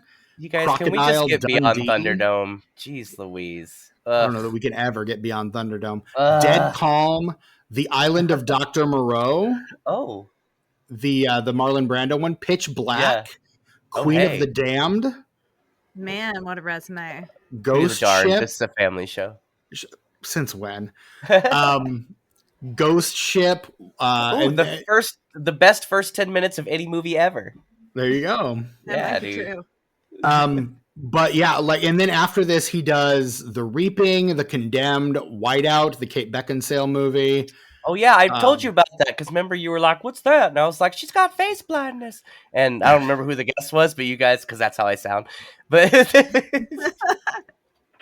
you guys didn't believe me. I'm like, it's straight up Whiteout. And yeah, sorry, call back. Ari also did a production design for one of your favorite movies, The Collection. Yes. Oh. So yeah, like really quite, and future episode of this podcast, the 2018 remake of Superfly. Oh. Fuck, you just reminded me that I existed again. Dang it. Sorry, bud. Sorry, man. I hate to be the guy that does that to you all the time, but yeah. Just try Yeah. not to mention it to me until we have to do it on this show, because it just really brings me down every time you Okay. mention that it exists. I mean, it is on the schedule, but we'll burn that bridge when we come to it. But yeah, like that's so that is our production designer on this movie, and that might be why it looks as good as it does, is because this guy is clearly a pro who has done very good work Yeah. historically. So yeah, big fan of the way this movie looks. What are our thoughts on the director of this film, Jamie Colette Sarah? Who? There it is. Jamie Colette Sarah has done, let me kind of walk through some of his movies. Orphan, little horror movie called Orphan. Oh yeah. Mm-hmm. Can't believe they did a sequel to that, and that girl was like 15 years older. Yeah. And It was And it's so a prequel. Fun, though. it's It good was though. so fun. Okay, It's I'll really watch it trust based on me. your It's recommendation. not. I liked the first one. It's good. You're gonna have fun. Okay. All right. Okay. Yeah. Okay. And then he does a trio of Liam Neeson action movies called Unknown, Nonstop, and Run All Night. Okay. Which, fantastic. as far as I'm concerned, could be a trilogy. He does a Blake Lively surfing movie called The Shallows. Cool. Another Liam Neeson movie called The Commuter. Did he do a Tooken movie though? No, he did not do a Tooken because his next two movies, Tucker, are future episodes of this podcast starring one Dwayne "The Rock" Johnson, Jungle Cruise, and Black Adam. Oh, he did Black Adams? Mm-hmm. Damn. And then this year, he directed an action thriller from this year that a lot of people have been talking about, dropped on Netflix not that long ago, called Carry On. Oh, yeah. Everybody's talking about that. Yeah, it's supposed to be pretty good. Yeah. Isn't there somebody in that I know? The Bateman. Jason Bateman? The Jason Bateman. Okay. And it's also got Taron Egerton, if that's a guy that you're from the Kingsman films. You ever been watching Jason Bateman in a movie and just be like, damn, I wish that was Greg Kinnear? Almost exclusively. That's a very specific wish. I like Jason Bateman. I like him in TV shows, but whenever he's in a movie, for some reason, I'm like, well, they couldn't get Greg Kinnear? Come on. And Lord knows Greg Kinnear could use the boost. Let's be honest. He needs to work. He last big thing I saw him in was The Unbreakable Kimmy Schmidt. He's been in some movies. He was in Brigsby Bear. That wasn't big though. It's only big to me, I guess. I was gonna say, is that on the straight up schedule? It is on the straight up schedule. Is it soon? Because we really need to talk about that one, dude. I will tell you all the things ahead of it on the schedule, and you'll be like, oh no, but we got to talk about that first, though. I know. This month. I'm excited about this month's. Don't say it, or you're gonna have to bleep it, and you're not wanting to do a lot of editing on this episode, so don't do it. I can't even access my bleeps. My bleeps are on my computer. I know. In the Shorp. Yeah, I can't get to my bleeps. I got no bleeps. Are they gonna be able to fix it? I got fucking no bleeps. I have no idea. The bleeps, the sweeps, and the creeps. I got none of that shit anime, man. I don't even have the theme song. I don't know what I'm gonna do. Hopefully, I emailed it to somebody. Did I email it to you? The remaster? I don't know about the remaster. I'm sure we've got a copy of it in the. Play it on your phone and record it on your computer. That's perfect. Savage. This is guerrilla podcasting, okay? At this point, you're absolutely right. All right, absolutely right. I refuse to pay for any software, and so I've done some weird things to edit. There it is. You are an inspiration to us all. Dude, yeah. I love that for all of us. What else do we what else can we say about House of Wax that we have not already said? Jared Padalecki hadn't even started doing Supernatural yet. No. It's same year, right? 2005 is when Supernatural came out. Is it? Let me check. Correct. Whoa, calm down, everybody. Kitty cat. Sorry. No. I just had a cat go ballistic there. That's what cats do. It is actually, in fact, what cats do. Yes. So the Supernatural starts in September of 2005. This movie comes out in May of 2005. So a mere months from the start of this movie. So this was Sammy getting casted just based on his chops, not like the Friday the 13th remake where they were like, oh, writer's strike, let's get one of them Winchester boys on this movie. Correct. Which is the same logic they had for My Bloody Valentine. My Bloody 3D. Valentine. Yes. Oh, Jensen Ackles. I love my boys. I love both of them so much. I was telling Marv, I was like, Marv, Jared Padalecki's in this movie. And he's like, who? And I was like, the guy who's on my guitar strap on the button. Because of course Jared Padalecki's on my guitar strap. Why wouldn't he be? Oh, but I still won't watch Walker. It's really strange. I don't get it. That is really strange. Why would maybe I should? Maybe straight up. Maybe I don't know. Maybe. Ari, closing thoughts on House of Wax. I'm gonna say rewatch it if you haven't watched it in a long time, and see how it feels now that we're damn near 20 years removed. We are 20 years removed. As of this year, it's the 20th anniversary of House of Wax. Yes. Happy anniversary, House of Wax. Why we're doing the movie now. Yes. Yes, And it was planned. the soundtrack yeah. shows too. We hadn't originally planned to do this in October of last year, but yeah. No. But yeah, I will say, when My Chemical Romance comes on in the credits, my partner just lost it. She loves My Chemical Romance. Of course. One of her favorite bands of all time. As soon as this movie starts, I lose it because it starts with the GD DeFontes, dude, the Deftones. First song in the movie, and you're like, oh, okay, I'm ready. Let's go. Yeah, this movie is clearly solidified in its time and place by its soundtrack. It's right between where like emo and nu metal were kind of sort of turning into each other. And oh man, so many great tracks on here. Mm-hmm. So many, like, I had to tell Marv too, like, these are my people. Like, this may not be like 1999 or 2000, but I was about the age of these characters in 2005. I was like early 20s, like, 21, 22-ish. So to be clear, the characters, not the actors. Oh yeah, because they're probably all in their 30s when they made this. Correct. Very important distinction. Absolutely. But yeah, this, like The Rage, Carrie 2, like Idle Hands, for better or for worse, these are my people. This is my group. This was my Karass, as us Baconinists refer to them. These are the people that you can't separate yourself from because they are just, they're a reflection of society at the time as you remember it. And that's this movie. Really this movie is 2005 as I remember it. Yeah. Yeah. And the music just really drives it home. Really does. Really. I had wanted to talk about that, and I had completely forgotten that was something I wanted to mention. So thank you for bringing that up, Tucker. Hey, no Absolutely, problem, man. That's what I'm here for. It is what you're here for, and I'm glad you continue to have my back. Yeah. Well, in that case, let's talk about this movie coming out on May 6th in the year of our Lord 2005. Lo, these 20 years ago. It is the number 2 movie at the box office. The number 1 film at the box office I saw in theaters, not opening weekend, but definitely saw it in theaters. It is the Ridley Scott historical epic Kingdom of Heaven. Oh, wow. Oh, yeah, I didn't see that. Yeah. A movie that does not exist by today's standards. You had me at Ridley Scott. You lost me at historical whatever. I see you lost me after historical. Honestly, epic is what I said. Epic. It is. Yeah, I stopped listening. I've seen that. Isn't it like 4 hours long? It is. It's very long. It's got Orlando Bloom, Edward Norton in a vocal cameo only. I feel like maybe that's a movie we could cover on this podcast. Oh, wait, maybe you said Orlando Jones is in it? I'd watch that. Not Jones. No. Bloom. Oh, Orlando Bloom is the one that's Orlando Jones showed up in Abbott Elementary, and it's just so good to see him.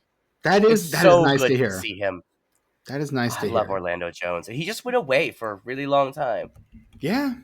I don't know what happened, but then now he's back, and I love that for him because I love him. We're friends. So I don't think, no, never mind. In retrospect, we cannot do Kingdom of Heaven on this podcast. Bummer. But in number 2, we've got House of Wax opening to 12.1 million. It is on its May horror opening. No, it's on its way to 32.1 million. It'll get another 38 million international for a worldwide box office of 70 million. On a budget of 35 million. So it does double its production budget worldwide, but it needs to make a lot more than that domestic in order to just break even. So the planned prequel that we mentioned earlier was canceled as a result of the poor box office for this movie. It could have just called that one Tourist Trap. You could have. That would have been so rad. But then make it more like House of Wax. House of Wax 2, Tourist Trap. Get somebody to do the Vincent Price role, Yeah. But give him the mustache and everything. Like the guy at the beginning of another Dark Castle film, House on Haunted Hill. So if we were doing this in 2007, who would we cast as Vincent Price? Is it just Jeffrey Rush, or are we doing something else? Yeah, no, we just keep Jeffrey Rush, but we do a better makeup job on him. Oh, that's fair. Yeah. In third place, another movie I absolutely saw in theaters. This one I did see when it came out opening weekend, the weekend before. The Hitchhiker's Guide to the Galaxy. I did too. I saw that at the movie theater. And boy, I can't Did I- believe how much I hate that movie now. I used to love that movie.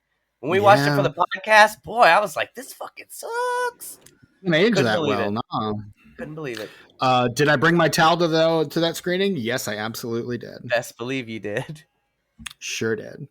That's In fourth place, another movie I would eventually see in theaters. It would go on to win the Oscar. It's called Crash. Oh, yeah, One not of- the Cronenberg. Not the good Cronenberg where one, they're sexing in the crashes. where they're sexing in Not the that one. crashes. Not that one. That one came out a decade before this one. This is the one where, what if we weren't racist, but in fact we really, really, really are. Yeah. In fifth place, I think I saw this one in theaters too. God, Oh my gosh. It was every a good movie year. but House of Wax I saw in theaters this year. It was my last year of college. I was seeing Boy. everything.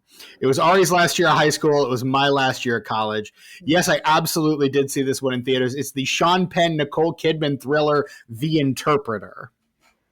He lost me at Sean Penn. Like they had to Another sneak him movie into the game that for me does to not make it exist. okay. They just sneak that sucker in there, man. The remaining five in our top 10. In number 6, we've got a sequel, XXX State of the Union, starring Ice Cube. Oh, nice. I like that. I liked all three of those movies, you guys. I never I don't know saw what to tell them. you. Same. You know what? I can't look. I'm not gonna watch the Fast and the Furious movies, but I outside implore of you to that, reconsider. I also implore of him to that. reconsider. outside of that, I always try to check out what Vin Diesel's doing, man, because I've seen the short film that he made. Oh God. Like, and I've seen Find Me Guilty. So I know this man is like an artsy fartsy like dude. Like he's not the guy in those movies. He's not the guy he's selling now. Like this guy's an artist, dude. And so like I'm just waiting for him to do that again. Because I would now argue which good for Dominic him Toretto because is an artist. I'm just What saying if good I for him. told- Do what? What if I told you Yeah. that the first Fast and Furious movie is about a heist of DVD players? I've seen the first one. I saw the first 3 Oh, actually, well, and then I was like, no thanks. On. Oh my God! Just watch the 5th one. I was going to say, you got to get to 5, man. You got to get to 5. Watch the 5th one, and then watch the 7th one, and then the 9th one. Well, you'll be all here's a deal I'm willing to make you, and I don't know if you knew, either of you guys knew that we were making deals right now, but we are. I didn't have my deal making hat on. And I have will. a copy of the art of the deal right here. Oh no, I will. I don't have a copy of the art of the deal. I was certain you Watch- did. I will watch every single Fast and the Furious movie if you guys watch both Find Me Guilty and Multifacial. Multifacial you can find on YouTube. That's the original short that when Vin Diesel was trying to get roles in Hollywood and nobody wanted him, he decided he was going to just write a role for himself. And so it's That's an the one that Spielberg autobiographical saw short. that got him cast Yes. in Saving Private Ryan. Absolutely. And that's what got him cast in Iron Giant as well. And then, Superman. of course, Find Me Guilty. You know what that is, Stephen. It's Sidney a Lumet film, Sidney Lumet film, and it's pretty mid for a Sidney Lumet film, but just to watch Vin Diesel do his thing in that movie it's really It's on magical. Tubi. Yeah, So- dude, he really Well, becomes then- that character, and he look, that movie doesn't work if his performance isn't believable, and that movie works. Like it really, really works. I will watch those movies because I want you to watch the Fast and the Furious so much. Yeah, Yes, same. I will watch them. I'll watch them. I'll do it.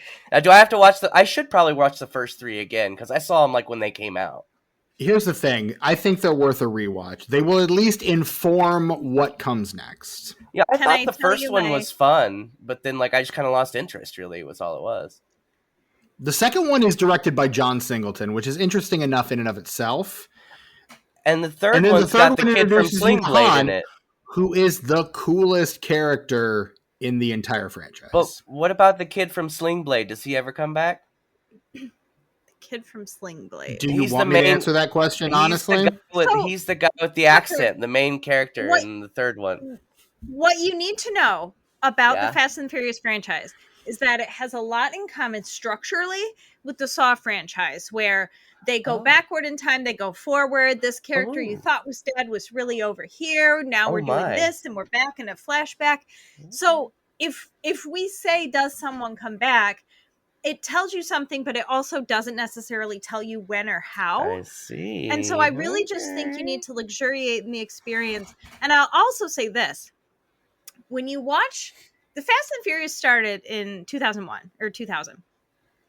That's goddamn 25 years, right?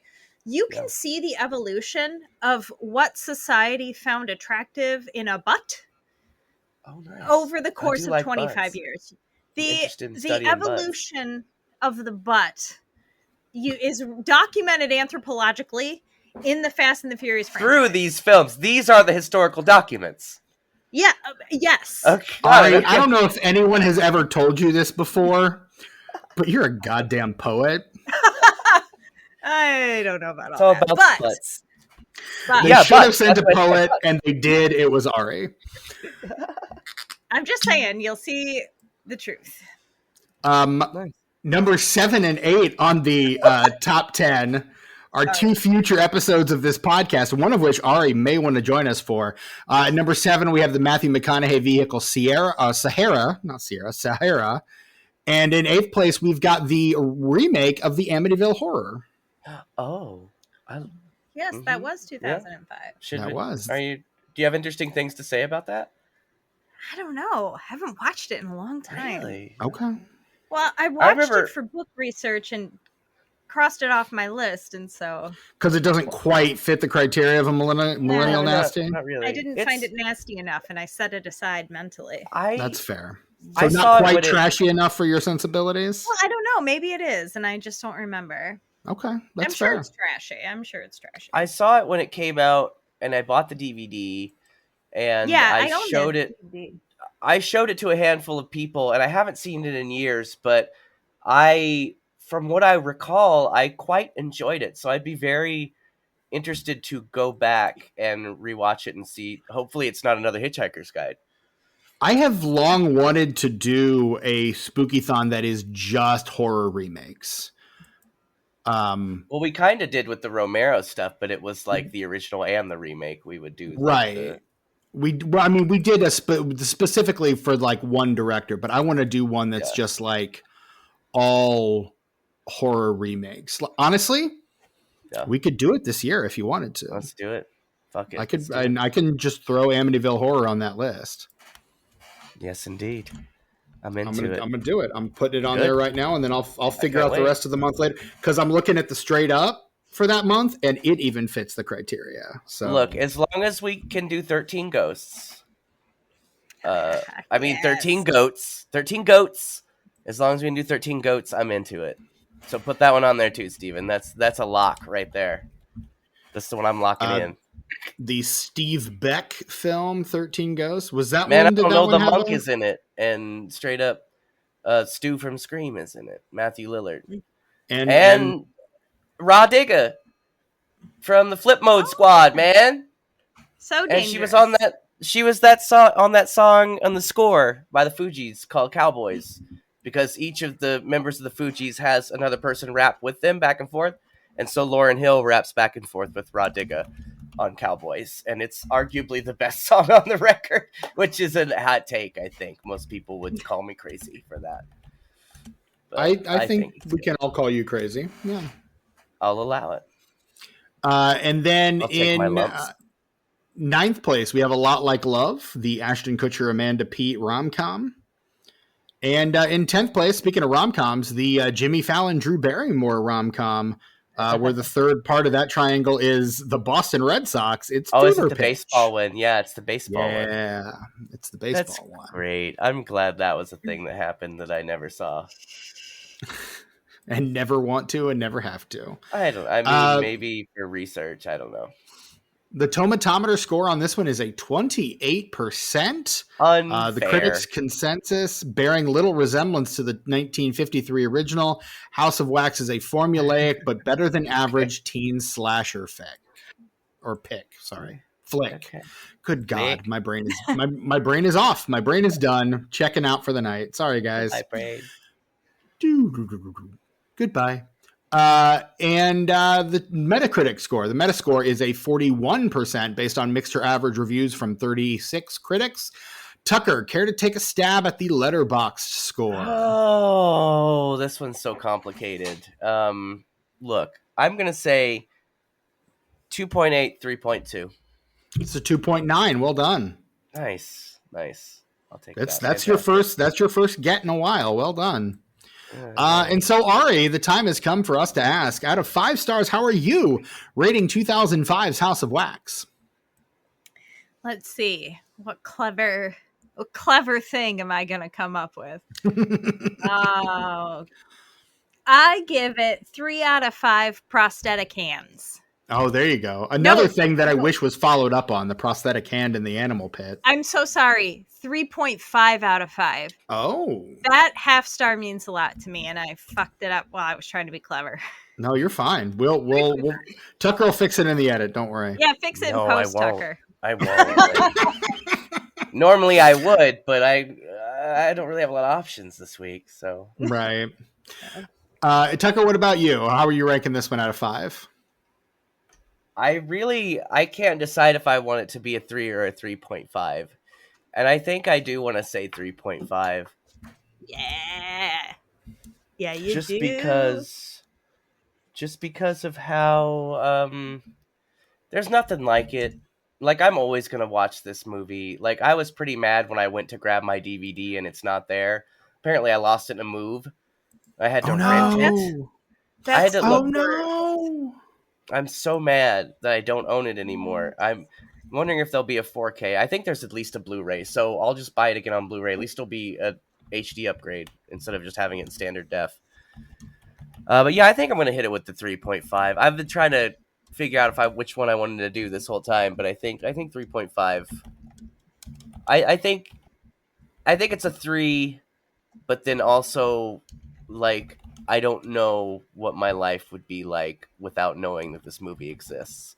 So that's that half an extra star. Like, my life is better because this movie exists. It's part of me now. That's fair. I'm going with 3. I actually had it at a 2.5 for most of this recording, and just talking about it, I bumped it up to a 3 just now. Yeah. Nice. So there we go. That's a thing that just happened. But yeah, that is our episode on 2005's House of Wax, the long-anticipated, long-awaited House of Wax episode. Yay.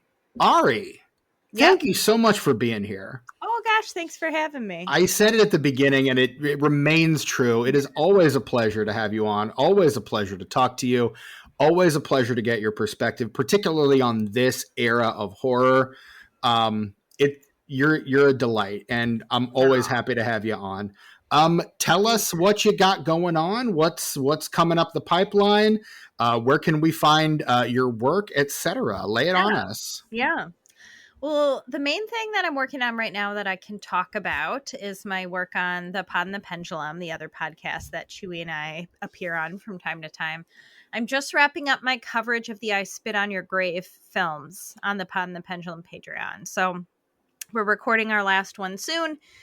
So if you're a patron, you'll be able to listen to in-depth discussions of all the I Spit on Your Grave films. And then we just made our schedule for 2005. So we've got all the franchises that we're doing in the works over there. It's going to be such a fun year. I'm excited. Good. I keep thinking like, oh, what franchises haven't we done? We've basically done them all. Not true. No, there's so many we haven't done yet. So many big ones still that we haven't done yet. I know. It's crazy. Like, we're just getting to The Exorcist and you're like 6. I know. It's and I'm wild. very excited for that. Same. So, all my writing and podcasting you can find on my socials. You can find me at Ari_Hellraiser.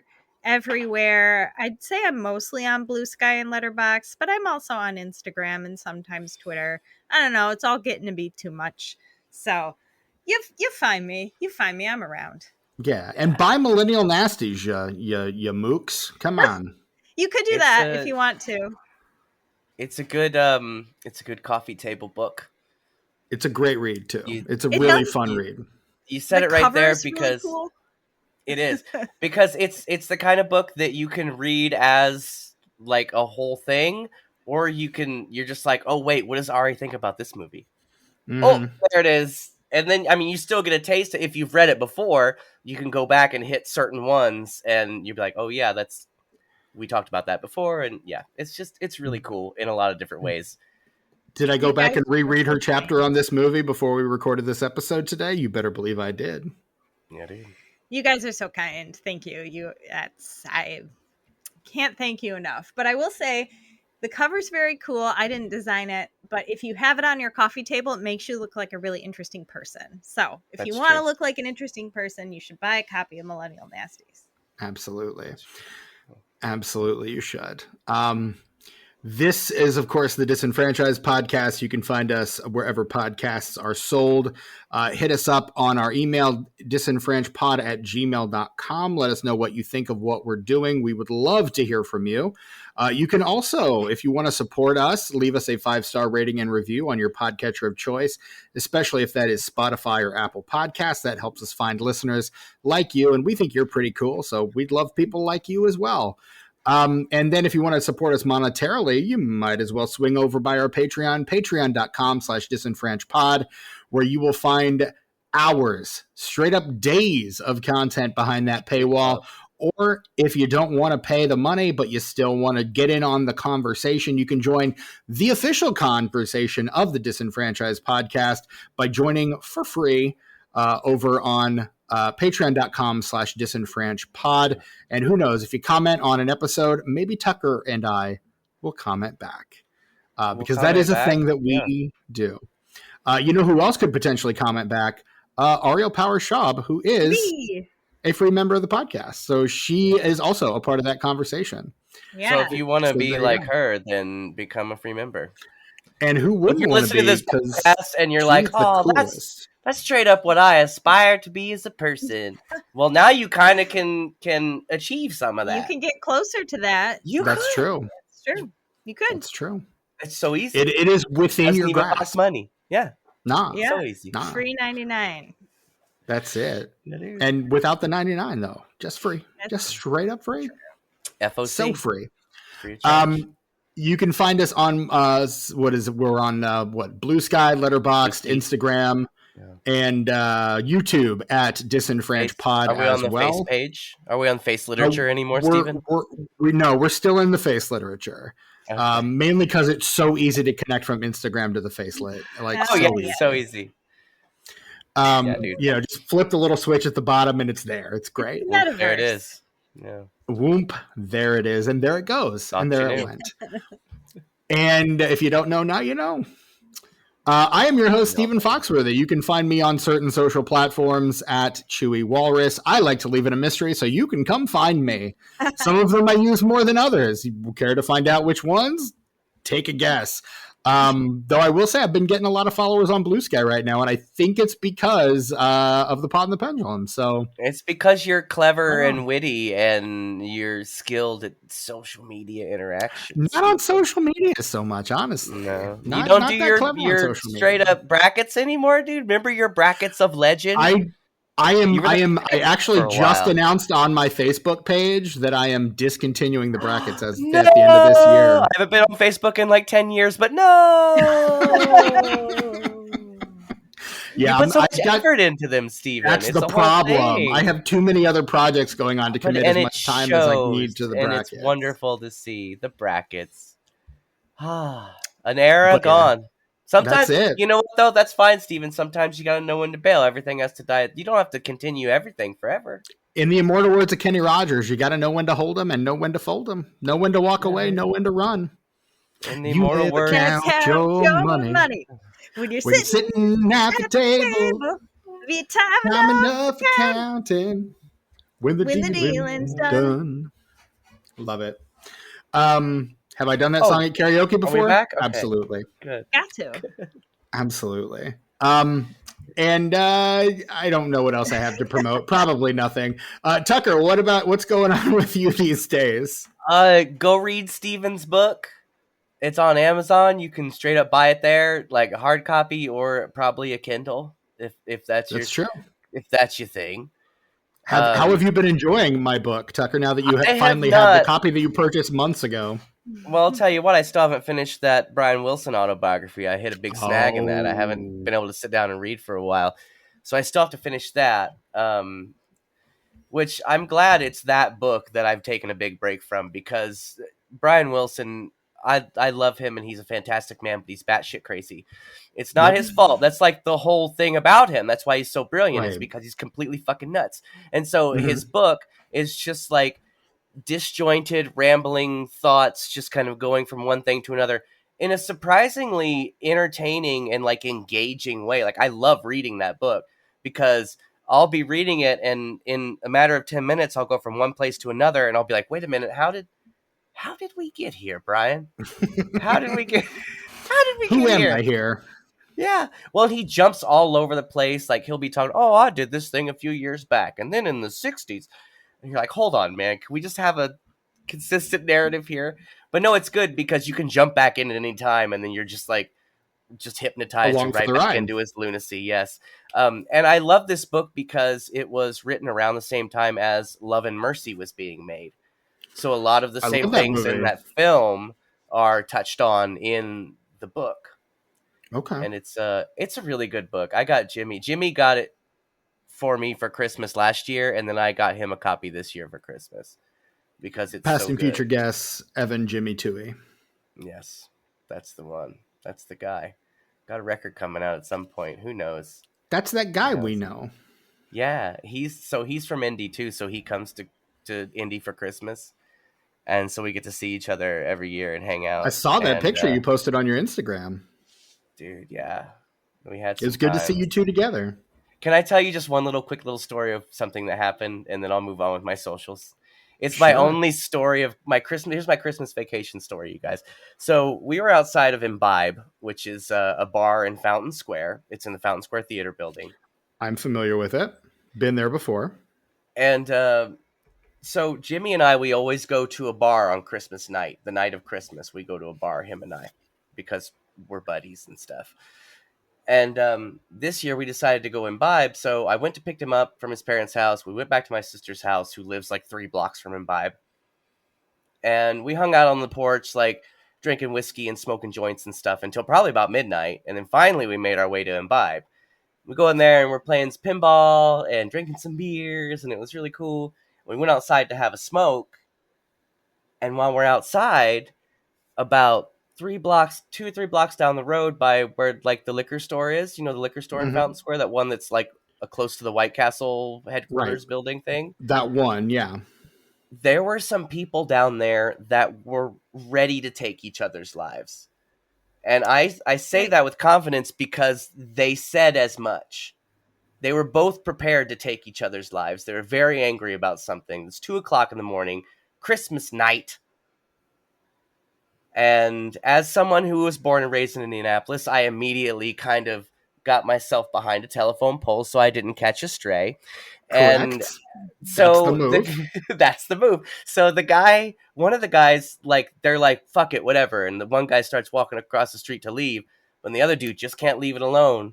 And like, he says some shit and they go right back at it. And I'm almost certain we are mere seconds away from gunshots and bodies hitting the ground when little old Tukey here, in his infinite wisdom and blind courage, peeks out from behind the telephone pole and says, "But you guys, it's Christmas."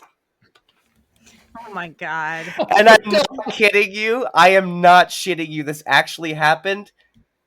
They immediately stopped. And they stood there for a second. I couldn't hear them because, they were shouting before. That's how I heard them. They were like 2 or 3 blocks away. And the last thing I saw them do was hug, you guys. Oh my God. He saved Christmas. It saved Christmas. Spooky saved Christmas. It's a Christmas fucking miracle. You guys. I didn't know what else to do, man. I just didn't want to see that shit on Christmas night. Like, I don't want to see it any night. I don't want to see it any. Yeah. Spending as much time as I do in Fountain Square with my sister lives there, and whenever I'm in Indy, I'm staying with my sister. So it is not unusual to be sitting out on her front porch at like 1 or 2 o'clock in the morning, smoking a cigarette, and hear somebody 3 or 4 blocks down the road unload a clip. Right. You know, that shit happens. Listen to those police scanners. The shit is wild, dude. And it used to be way worse than it was down there. So much worse. It's gentrified as fuck now. My dad won't go down there to this day for that reason. I get it. You got to take him down there because I wouldn't believe it either if you told me. Like, if I hadn't been down there in 20 years, I'd be like, fuck you. I'm not going to Fountain Square. You could fuck right off. My dad avoids downtown Indy at all costs.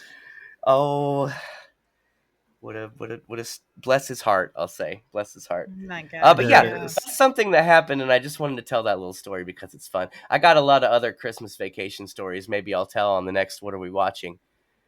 Which we'll record at some point. Soon. I think maybe whenever I get the computer back, probably I'm down for a late night, so whatever. But anyway, we've got another recording this Friday, right? Yes, I know. So you can find me on Instagrams and the YouTubes at Ice909. That's ICENINE, the number 0 and the number 9. Also, Tuck Mugs, big resurgence on Tuck Mugs. So, like, that's true. Tuck Mugs kind of went dark after October for a minute. Like, I don't know what was going on, but that shit went dark. And then December rolls around, and it's literally Christmas. Like, and we almost had more because the whole time I was at my sister's house, she's like, "Oh, I got something for your Tuck Mugs. I want to show off my Bronx Zoo mug," because she got a mug at the Bronx Zoo, and like it says Bronx Zoo on the outside, but then it has little giraffes on the inside, and it's really cute. Oh, that is fun. I mean, it's not Christmas themed, so she can still do it whenever. But her and her husband are in New Orleans for their vacation, for their anniversary right now. So. Oh, well, that's nice. Well, they made the plans before all that shit happened, obviously. Yeah, that's kind of a bummer. But also, they promised they'd go to the Voodoo Museum for me because for about 5 or 6 years, I was going to New Orleans every Christmas, and I always wanted to go to the Voodoo History Museum, and I'd always get so close, and something would take me away from it or distract me. It's almost like the voodoo spirits didn't want you there. I guess not. But anyway, Tuck Mugs, there's 3 posts in December. That's 3 times as many as November. Because there were none in November. You know who sent us a mug shortly after their last appearance on this podcast? Oh, you haven't posted it yet? I mean, the social media... do not look behind the curtain! The social media manager didn't post it yet? Is it one we got locked and loaded? Is that what you're telling me? No, I'm saying the person that Ari gave us a mug to post on Tuck Mugs shortly after her last appearance on the podcast. Oh, yeah. The Amityville horror mug. Speaking of, it's the Amityville horror mug. Bonk. Yeah. Found it. Yeah, dude. I'm there you go. Posted back in June. And it's a great mug. And if you're wanting to be like Ari, you find her an aspirational figure, as we all do. Who wouldn't? If you're asking yourself the question, what would Ari do? She would send a mug to Tuck Mugs. That's true. That's true. Because she's and the proof's in the pudding because she's done it before. That's true. And she might do it again. Who knows? Another step towards creating like your whole personality around a different person. You join our Patreon for free. Yes, you join our Patreon for free. Submit something to Tuck Mugs. It's not hard. You can email it to us at disenfranchpod@gmailstraightup.com. You can send us just a DM. You can message me. I mean, the social media manager for Tuck Mugs. Yeah, Tuck Mugs. Direct message Tuck_mugs with that shit. It's just that easy. It's so simple that you'd think that we would just have more posts in general. Right. And yet, here we are with we are. a total of 58 posts over the course of the time that we've been around. About a year, though. That's not bad. Not bad.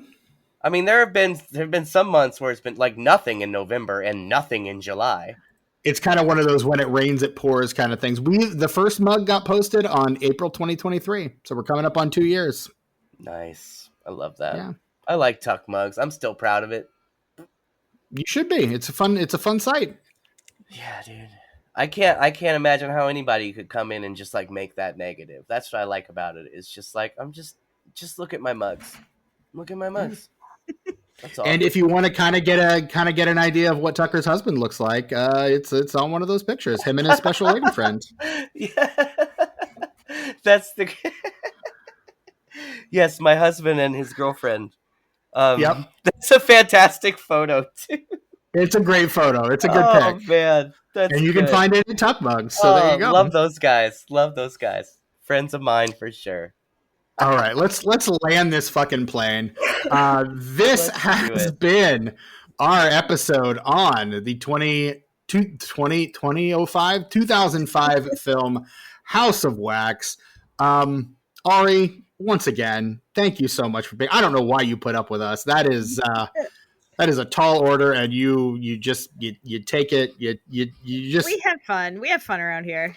We do. It's great. We love having you on. And again, we've got you on the schedule a couple more times before the end of the year, at least. So there we go. And so until next time, I'm your host, Stephen Foxworthy, for my co-host, Tucker, for the wax statue of Brett Wright, and for the incredible Ariel Powers-Schaub. Until next time, did you guys know that Elton John was gay? That's Vincent. That's Vincent. Oh, I've been calling him Crandall. That's Vincent, you guys. And scene.